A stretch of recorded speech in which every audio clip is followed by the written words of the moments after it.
This is the Ohio AgNet from the Voice You Know at the News You Trust studio, sponsored by BASF and Veltima Fungicide, the proven #1 for the toughest corn diseases with long-lasting residual. When you need to be confident your fungicide will perform. I'm Ty Higgins.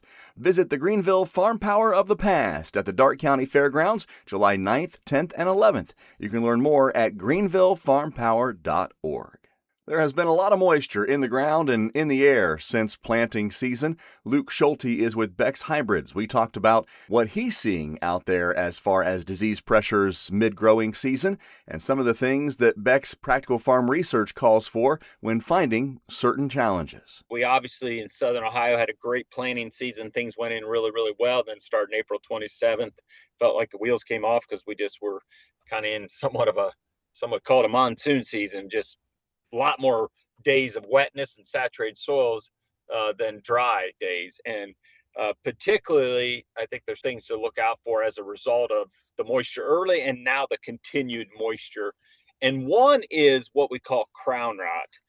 We've talked about it before, Ty, but it's something we're seeing a little more commonly because of the bigger rains that we get. It's a disease that comes in about the time seed treatments are starting to wear off. So from about V2 to V7.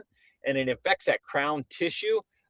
Outwardly, you can rarely tell much difference in the plant itself, but as you start to dig plants, maybe some suspicious plants or in some particular wetter fields with higher mag, higher clay texture soils, that's where we're going to be on the most of the lookout.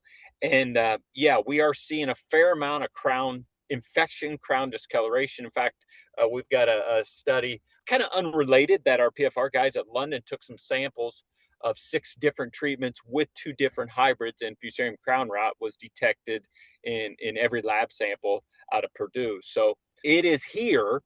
It's just very, very difficult to detect. And then what happens with that is that infection just kind of manifests. It doesn't kill the plant here now. It just continues to manifest. And unfortunately, it tends to show and rear its ugly head because it causes the plant to actually never reach physiological maturity, and then it prematurely dies, or what we call PMD.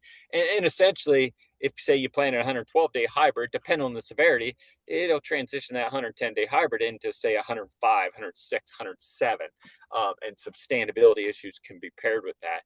And I won't say it's absolutely everywhere, but it's not whatsoever hard to find. But what is really interesting about that is we've learned this through our PFR trials is the higher the plant population, so 32,000 plus in 32-inch rows is where it's much, much more prolific.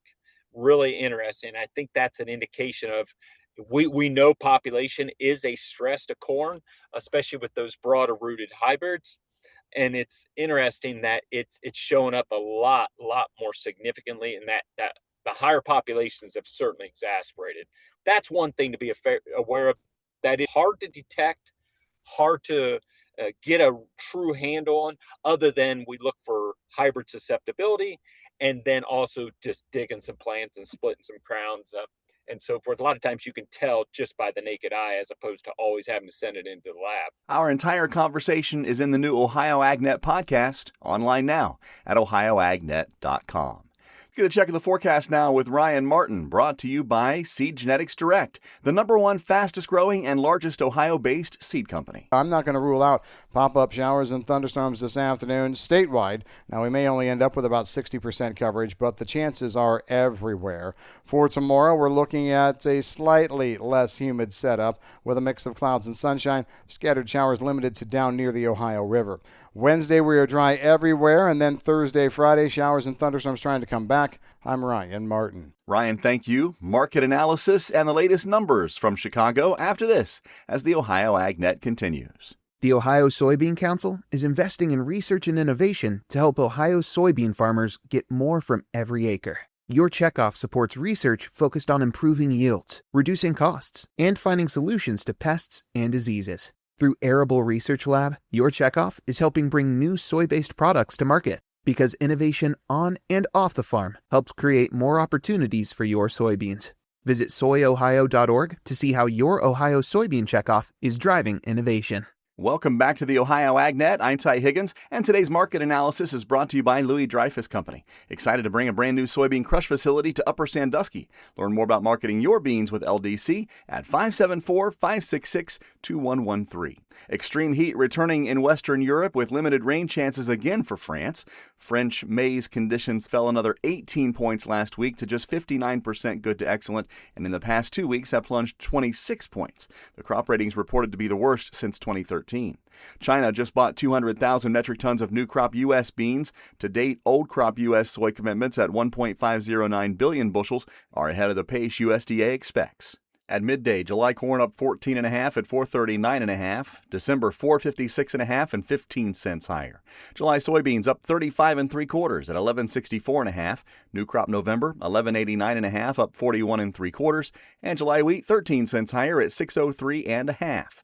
August live cattle up 95 cents at 240.17. September feeders $1.20 to the good at 359.67, and July lean hogs down a nickel at 93.80. This is the Ohio AgNet.